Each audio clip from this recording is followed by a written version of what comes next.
Welcome. Don't adjust your dial. Lofi Poli Sci coming at you. Michael Pickering here talking about our famous question. What's going on in the world today? And we're doing that Lo-Fi regional today, focusing on Africa and company. And I say company because, oh well, you'll see soon enough. First up, let's head on out to Uganda, where we'd previously talked about anti-LGBTQ plus laws that were potentially going to be enacted. They were passed by the legislature, they were sent to the president, but the president didn't sign it. Sent that back to the legislature, said rework this. And, unfortunately, they reworked it, sent it to the president, and the president signed it. So what does this mean? It means that acts of homosexuality are criminalized, but in addition to that, in cases where sexual relations take place with either people having HIV or with minors, that the death penalty can be given. And how do you go about implementing something like this? How do you implement any kind of law that criminalizes acts of homosexuality? It's all this person says, that person says. Like, it's just people's word against each other. This is a huge deal. It makes it to where simple accusations can get a person either near life in prison or even the death penalty. All because you're part of a community. Now, the bill does say, or rather the law, says that it is not illegal to identify as part of the LGBTQ plus community. The previous version did say that. The president said, no, you got to take this out. They took it out. But let's be real. This is still targeting anyone who does identify with the community in the entire country of Uganda. And what's the world say about all this? Cries of injustice, the breaking of human rights, the failure to protect minority populations. Yeah, a lot of countries are saying those things. And the U.S. has just announced this past week that certain Ugandan individuals, they didn't specify which ones, though I'm imagining it's probably people who are connected to the creation of this law, but the U.S. is going to impose visa restrictions on these individuals. Now, is this going to change the laws of Uganda? No, not at all. But it's a step in the direction of people saying to Uganda, this is not okay.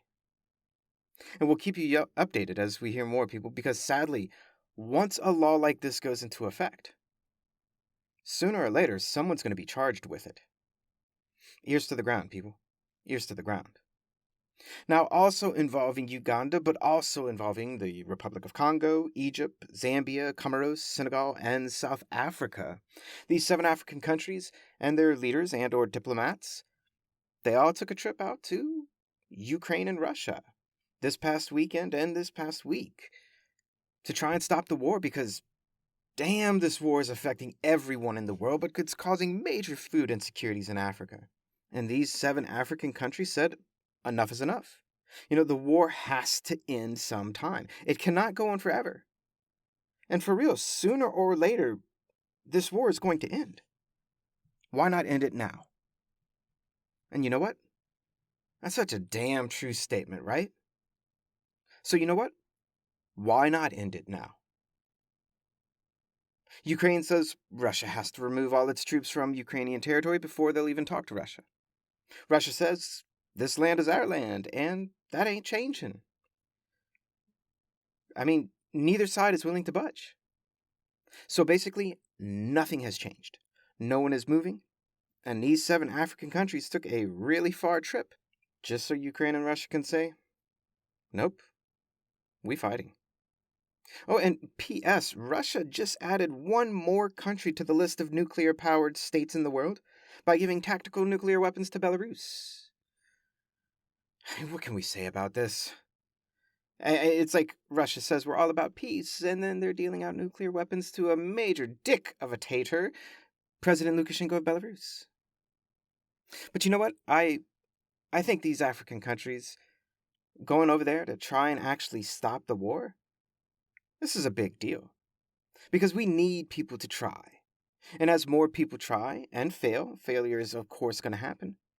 But perhaps next time, even more people, new people, will try and succeed.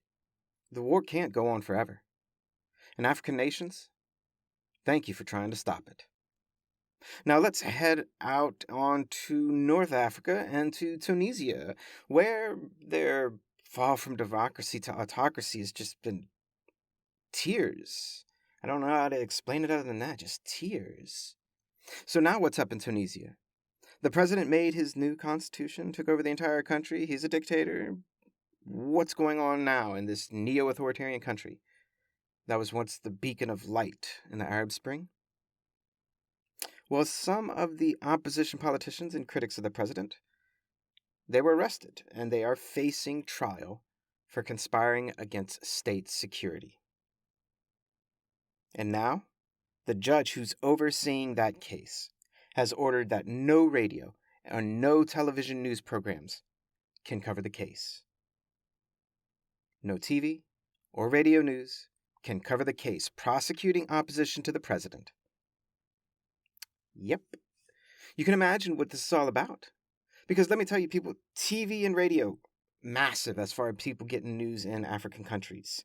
A lot of what you see online is simply online versions of things that newspapers or TVs or radios have already broadcasted. They're just copying it to an online version. So if you're saying that television and radio can't cover it, you are probably by default saying that those companies can't cover it at all. But newspapers can still cover the cases, for now at least. However, newspapers, it's not a very diversified or big industry as far as news goes in developing areas. It's really not. There's no money in newspaper industry. So allowing newspapers to cover this, not necessarily a big deal.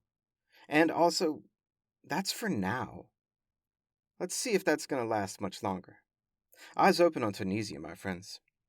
Now let's travel on over to Libya, where no government exists that controls the entire country, but there's talk of a new government coming to power. One to take over from the United Nations-backed government in the capital of Tripoli. And it would be an interim government that would, at least it appears, try to get new elections going. Because elections were supposed to take place in Libya over 2 years ago. But those elections fell apart and they never happened. And all this instability and infighting, this dates back all the way to 2011 with the toppling of then current dictator Colonel Gaddafi. But it's been 12 years of instability in Libya, where no government has controlled the entire country. So eyes open on Libya, people. Let's see what happens and if this new government coalition gets off the ground to challenge that UN-backed government in the capital. And a last piece of news to send you on your way for the week. To Mali we go. Mali, a country that had a coup de coup in 2021 from its coup in 2020. Mali, a military authoritarian regime. Mali, a military junta. Well, Mali's having an election today, or had one yesterday for you, but that's today for me, Sunday. And results are expected to be known this week. And it's about changes to the Constitution. It's about elections. And depending on how it goes, the military says presidential elections and the transition to democracy could take place as early as February 2024. That's less than a year away, people. Let's see how this goes. This is a big deal this week, so eyes open, ears to the ground. Lots going down in Mali. And that's a brief snapshot of what's going on in the world today. Check out Thursday's blog on lofipolisci.com and add us on Instagram for all your local lo-fi summertime updates. And always remember that Lofi Poli Sci is more than just me. It's the we that we be. Talk to you later, lo-fi listeners. Pickering, signing off.